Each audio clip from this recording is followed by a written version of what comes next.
Hera PPK bare aku nang kene wae tenan. Anda mau jadi kaya?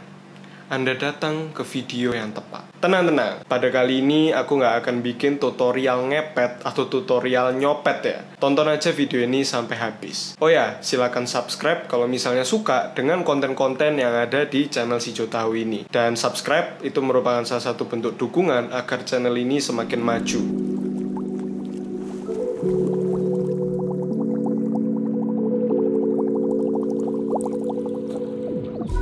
Kita lihat ISG ada 5 daftar orang terkaya di.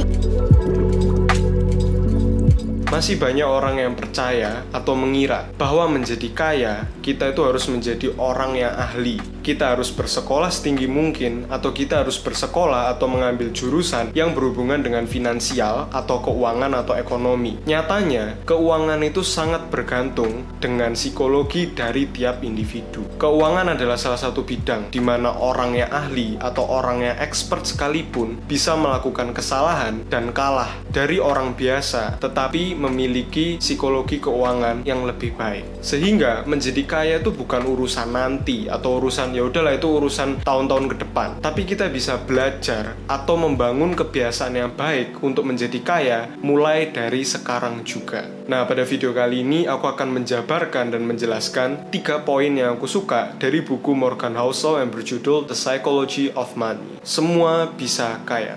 Keuangan sangat bergantung terhadap perilaku, kebiasaan, dan juga mindset kita tentang uang. Seperti persepsi kita mengenai keuangan, pandangan pribadi kita tentang uang, pola asuh, dan juga bahkan lingkungan di mana kita tinggal. Semua aspek tersebut mempengaruhi cara kita untuk mengelola dan juga cara kita untuk memandang tentang keuangan.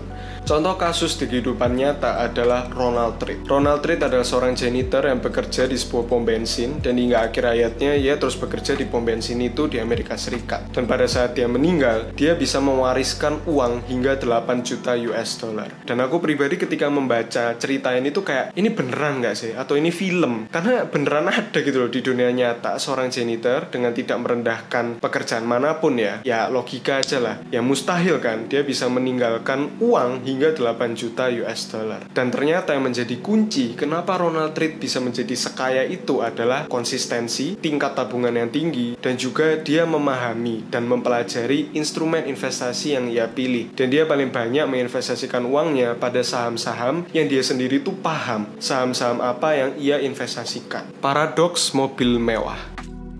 Ini adalah salah satu poin yang paling aku suka dari buku Morgan Housel, karena ini relate banget sama kehidupan di era sekarang, dimana semua orang itu pada berlomba-lomba untuk menunjukkan eksistensi mereka di sosial media. Sebenarnya ketika kita membeli barang mewah, kita itu nggak bener-bener butuh atau pengen barang mewah itu, tapi yang kita cari dan yang kita butuhkan adalah pengakuan, validasi dari orang lain terhadap kita. Contohnya, ketika kita membeli mobil sport yang mewah, ya kita tuh sebenarnya nggak butuh mobil sport itu, kita hanya butuh pengakuan dari orang lain. Dan ya ternyata itu menimbulkan sebuah paradoks mobil mewah. Sebenarnya orang-orang itu ya pedulinya tuh sama mobil mewah kita. Orang-orang itu akan ngelihat mobil mewah kita dan akan membayangkan, akan menjadikan mobil mewah itu tuh kayak sebagai medium atau media untuk berfantasi. Wah, bayang nore empuk kursine ya kan, terus suspensinya mantep gitu. Sebenarnya orang-orang itu hanya peduli sama barang kita. Jadi sebenarnya kalau misalnya kita mau mencari pengakuan atau rasa hormat dari orang lain dengan membeli barang-barang mewah, kita tuh GR. Orang-orang itu loh hanya peduli atau hanya fokus sama barangnya. Orang-orang nggak akan fokus sama kita.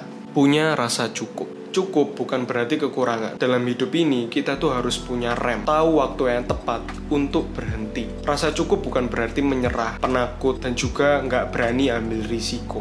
Namun terkadang, seberapa besar keuntungan jika memang risikonya sangat tinggi dan juga berbahaya, maka hal itu nggak layak untuk kita kejar. Salah satu contoh kasus di kehidupan nyata adalah Rajat Gupta. Rajat Gupta adalah orang yang sangat kaya ya, dari India. Dan waktu kecil, dia memiliki kehidupan yang susah ya. Pada akhirnya dia bekerja keras dan akhirnya bisa sukses. Namun, dia tersandung kasus insider trading. Dan aku sendiri juga kurang paham ya tentang sistem trading, terutama sistem trading yang ada di Amerika Serikat. Mungkin kalau misalnya teman-teman tahu, silakan tulis komen di bawah ya. Intinya adalah Rajat Gupta orang yang udah kaya, tapi kenapa dia tuh nggak punya rasa cukup? dan pada akhirnya dia menggunakan cara yang salah untuk mendapatkan keuntungan. Dan dari sini kita bisa lihat ya betapa pentingnya punya rasa cukup, karena banyak orang di dunia ini yang masih nggak punya rasa cukup ini. Dan selain Rajat Gupta, ya kita lihat koruptor-koruptor yang ada di Indonesia atau bahkan dari negara lain. Mereka bukan orang yang biasa, mereka pejabat, mereka punya semuanya, mereka punya kekuasaan, mereka pinter. Tapi kenapa mereka melakukan tindak pidana, korupsi, suap? Ya karena mereka nggak punya rasa cukup di dalam kehidupan mereka.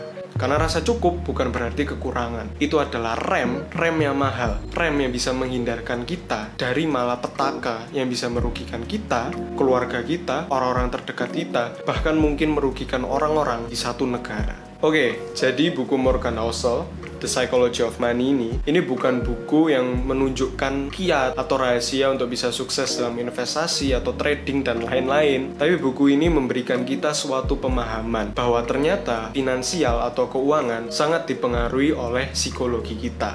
Sehingga penguasaan diri, rasa syukur merupakan beberapa hal yang membuat kita memiliki rasa cukup dalam kehidupan ini. Akhir kata, terima kasih udah nonton video kali ini, dan mohon maaf kalau misalnya ada kata-kata yang kurang berkenan. Silakan like, share, dan subscribe kalau misalnya suka dengan konten ini. Dan silakan komen kalau misalnya mau tanya, mau diskusi, atau mau ada kritik dan juga saran. Dan aku mendoakan agar aku dan teman-teman yang nonton video ini bisa menjadi kaya yang sejati di dalam kehidupan kita. Pokoknya yang terbaik buat kita semua. Terima kasih dan Tuhan berkati.